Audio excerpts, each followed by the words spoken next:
Okay, pnawn da. Croeso i'r gynhadledd. Good afternoon, welcome to the press conference. It's just one with a bit of a difference. We thought we'd have the goalkeeping union here today. There's always a bit of talk, bit of banter, and we've also got the goalkeeping coach, Tony Roberts, so we might have an eventful 10 minutes or so, 10, 15 minutes. We can do the first with the broadcasters, and then we'll go, if you switch the microphones off, we'll go to the written press.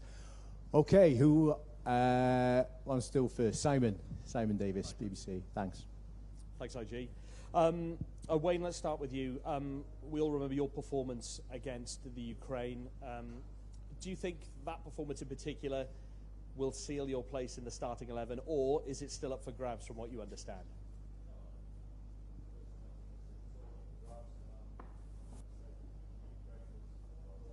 Should we start that again? Sorry, the microphone was on. So. Yeah, so you know, how hopeful are you that, given your performance against Ukraine, of a starting 11 place? I think that whole Ukraine game was every single player was very good in a Welsh shirt. But for me, all of us here, we're in good form. That number 1 shirt is up for grabs. So at the end of the day, it's a healthy decision. It's a good decision to have, obviously, from the manager's point of view. And yeah, we'll see. Adam, how competitive is it between the three of you? Or, I mean, obviously it's a professional competitive environment, but you all want that spot, don't you? Yeah, of course, yeah. There's a competitive edge to all of us. That's why we're in this job. But yeah, it's exciting times. You know, we're all out on the training pitch, working hard, and looking forward to that game on Monday. I'm not sure if Adam's mic was on there. IG, was it? Or? Yeah, Oh, it is. It Sorry, is, it was just a bit quiet, that's all. Danny, your form at Leicester has been fantastic over the last, 5-6 games. It's coincided with Leicester's upturn in fortune. What do you put that down to specifically? I think it's more just a confidence thing, to be honest. It was, you know, we had a tough sort of transfer market, which everyone seemed to be talking about in the media, and sometimes that was difficult to deal with within the changing room. But we knew all the way along. You know, we looked through the squad of players that we had, you know, the characters as well as the quality that they could put on the pitch. We knew it'd be a matter of time if we could build up them confidence levels that we'll be back to the standard that we've set in previous years, and thankfully we've gone some way to getting back there. Tony, how much of an influence do you have of the decision who plays? Clearly it's Robert Page's call first and foremost, but I'd imagine you have a major input.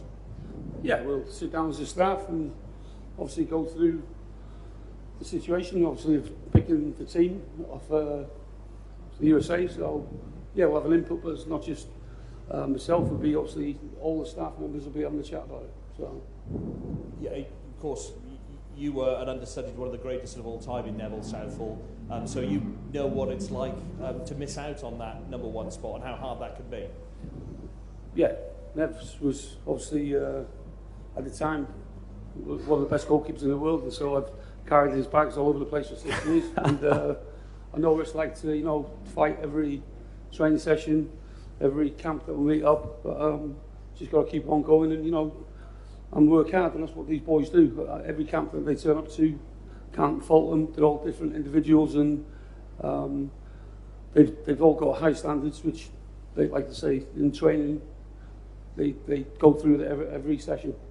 Just a final one to Wayne. I know you say it's up for grabs, but do you feel you're in that you're in the main frame to get that position, given that you have started the games leading up to the... No, not really. Like I said, I haven't been playing much at the moment. Obviously, I had the One Cup game on Wednesday previously, so yeah, it's up for grabs. I'm saying the 2 guys next to me here, training really well, looking really sharp, so yeah, it's a big decision. Gentlemen, thanks very much. Okay, any more questions from the... Yeah, Howell. Rob. Howell, thanks. Hello, Rob. Diolch. Wayne, if we start with you, delayed training yesterday to avoid the heat, did that help, and how are you all coping with the heat? Yeah, it helps. Obviously, our first game's obviously late at night as well, so yeah, definitely. Obviously, walking in here now, obviously you can see that the heat it's quite powerful.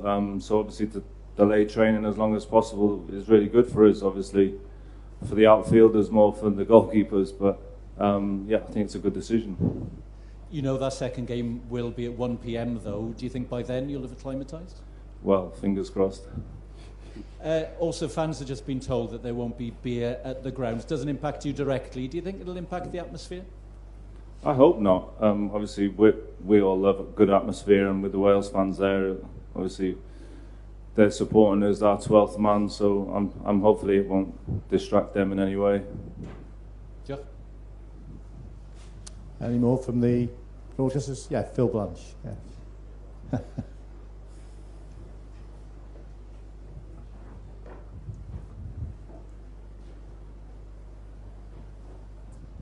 Question for Wayne and then maybe Danny. Just wonder how much sort of use you've had of the World Cup ball, how much experience you've had of that, and how you found it, because apparently some tests said it can surprise goalkeepers on occasions.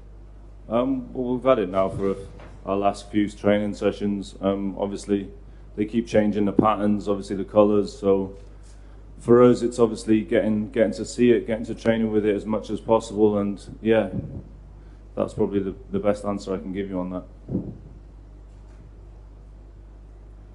It's football, isn't it? Right? You still got to do the same job. You still got to get behind it.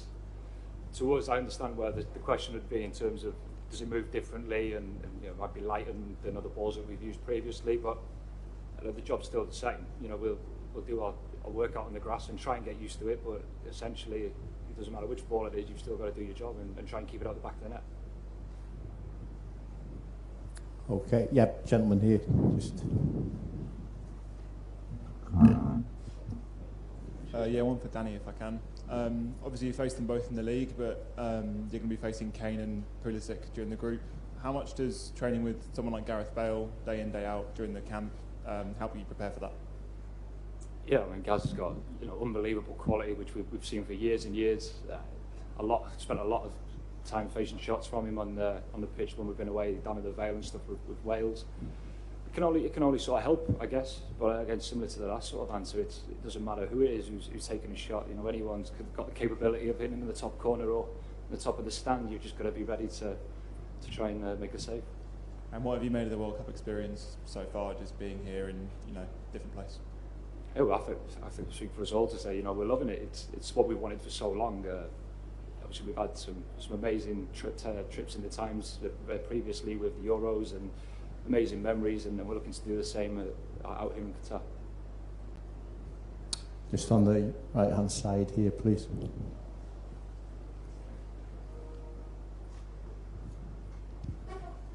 Thank you. Hi, good afternoon. Alejandro Munivar, Colombia. Coach, what are the sensations, the first sensations you have after some days here in Doha?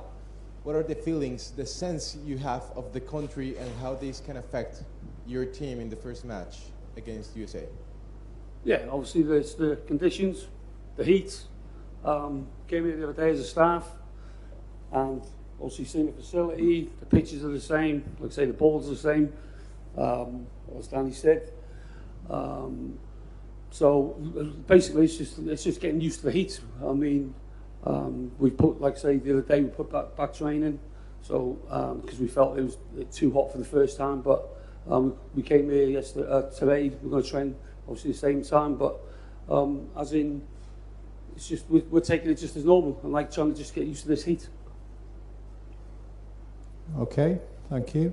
We'll move on to the written press then. If you can just switch the microphones off for the next 5-10 minutes. Who wants to go first? Gary Jacob, yep. Thanks, Gary. Danny, you were saying the other day that you and Wayne went to a game, a Wrexham game a few months ago. Can you just explain maybe about your friendship? And obviously, you're obviously competing for the same position, but you still had that friendship. Can you kind of give us an insight into that friendship? I've known Wayne for, how long have I known you for now? A long time, right? You didn't have as many grey hairs, did you? But we've known each other a long time, since being involved in the setup here. I think it's no secret, like us goalkeepers and as a unit, we spend so much time together on the grass, but off the grass as well. And you've got to have that sort of camaraderie within yourselves, because when people talk about the goalie union and how everyone's mates and it's this and that, it's all genuine here. Like this relationship that we have together I find it special. We can all we'll speak to each other in any sort of context. It could be whether you're sitting down having a coffee and you want to talk about life, whether it's about football, just everything. It's I think that speaks for not just between myself and Wayne. Obviously, we went to the Wrexham game together, and I think that proves the sort of friendship that we've got. It goes for the other two guys as well, either side of me. We always know whether you're in camp or even at home, if you need anyone to speak to, you just pick up the phone and you know you can rely on these guys. Yeah, exactly the same. Like Wardy said, it's special. Obviously, we're so tight. Pick up the phone whenever, any problems. Yeah, it's a special thing to have, and I can honestly look at these two and Tony as well. Pick up the phone to him. Yeah, it's a special time to have. Can I ask Adam a question? Obviously, I know you're known as DJ Dovo. Can you give us a little insight into this into this DJ? Yeah, so obviously house music is my favourite type of music. I've always wanted to learn how to DJ. One of the lads at my old clubs could DJ, so I said to him, "Listen, you've got to teach me." And yeah, he taught me how to do it. And then recently I brought my own decks in the house. The missus ain't too happy about that. And yeah, I can chuck a few tunes together, and yeah, they come to me for the music. Yeah, Gunter as well, yeah. So me and Gunter will be in collaboration. Back to back. Yeah, gentleman there. This question is for all three of you, since we have the keepers here today. Thinking back to when you first started playing, what drew you to becoming a goalkeeper, and how did that foster your passion for the game? I mean, what was it about the position that really grabbed you? I had no choice. I started playing at a team in North Wales, Harding Rangers, where obviously I didn't want to. Growing up, I was only a child, you know, maybe 6 or 7. Everyone wants to be a striker and score all the goals, don't they? It was apparent after maybe 2 or 3 training sessions that I was a little bit over enthusiastic, if you like. And the manager asked my old man if he could put me in goal, because otherwise I don't think we'd have had a team, because of that over enthusiastic way that I had, as let's put it politely.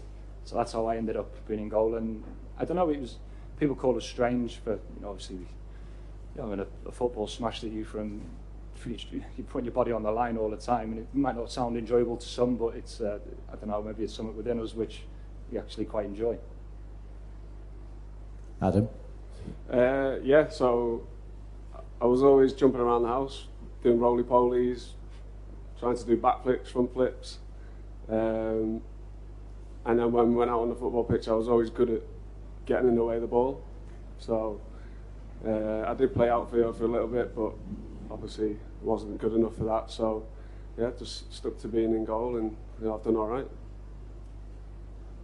For me, mine's quite simple. I wanted to obviously be like my hero, Neville Southall. Obviously, everyone knows back home what he means to me, and yeah, he was a great inspiration, and that's how I started. Okay, James, and then Ian. Thanks. Can I ask a different question to everyone, if that's all right? Adam, about the music, could you, when you sort of come up with some tunes, depending on who you're playing against, will the sort of playlist vary depending on the opposition, or what sort of tunes are you going to play in the changing room before the match, please? Thank you. The majority of it would be house music, so very upbeat, a lot of drops, a lot of bass, and if there's a mix that wins, you stick with that mix because it's a winning mix. Yeah, I don't really, you know, change it for different teams. Like I say, Gunter as well does a lot of the music too. So you know, he's been here for years. He's a known dressing room DJ. Yeah, and just like try and get the lads up for the game. Thank you. And Danny, could I ask you? I mean, a few of us cover Leicester. We know that the start of the season wasn't easy for everyone at the club, but your form and the whole team's form seems to have been really good of late. Could you just give us a little bit insight into how it was earlier on in the season and how it's going now, please? Yeah, I think it was just a confidence thing, to be honest. You know, it was well documented about what happened in the transfer window with maybe not so many players coming in, and then obviously players that moved on. It was maybe a bit of instability within the club at that time. I thought we actually got off to a really good start in the first half of football in the first game of the season, and we thought nothing was going to sort of derail us. And lo and behold, you get a bit of a sucker punch at Brentford at home, and confidence has all of a sudden started to drain away, and that was seen in the first 6-7 games. And the point, the table didn't lie at that point. We knew we weren't good enough, and what we were putting out on the pitch. I think the last international break came at a great time for us, to maybe get ourselves away, a different environment, around new faces, and really sort of clear the mind from domestic football. And then you could see everyone was refreshed coming back into the building, and we always knew what we had talent-wise and the different characters we had in that changing room. It was just a case of building that confidence and going maybe back to basics a little bit to essentially keep the ball at the back of the net and put it in their net. Thank you, Danny. And Wayne, can I just ask, I know the other day we did ask you a bit about Gareth, but he's such a big name and you're such good mates with him. Could you give us a bit of insight into how he's been out here, his form, and I don't know what his free kicks are like in training, for example, and just how he's generally shaping up ahead of that first game, please? Yeah, his form's very well. Like I said, finished on a high with LA, but like the last couple of days we've been here, he's been sharp, enjoying training, smile on his face. So for us players and obviously Welsh fans, it's always nice to see, and I'm sure he can't wait for Monday. Can we just one last question from Ian? Thank you. Thanks. Afternoon, gents. One for Danny and Adam, really. Wayne's spoken about his love of Neville Southall as a hero when he was a child. Who are the goalkeepers that you modelled your games on when you were younger? I wouldn't say necessarily model. Everyone's different, obviously, and everyone has their own certain style, but I was, Peter Schmeichel, I was my era of growing up. He was the main man. He was probably the best in the world at that time, so he was someone who I used to really enjoy watching. So I wouldn't say anyone necessarily inspired me to be a goalkeeper. It was apart from my old Sunday League manager who decided to put me in. Yeah, so same for me. Peter Schmeichel was someone who made me want to play in goal. But as what he said, watching goalkeepers over the years, your Van der Sars, your Tim Howard, Everton, these Premier League legends. They're incredible goalkeepers that we've watched over the years. And just on that, Wayne, you said you'd be speaking to Neville Southall. Have you had a chance to catch up with him yet since you've been here? I haven't since I've been here, no, but I'm not sure if he'll be doing TV work or radio or what. But I'm sure I'll give him a call one stage, probably just before the first game. Okay, thank you. Diolch yn fawr. Thanks, Tony, Danny, Adam, and Wayne. Thanks, Tom. So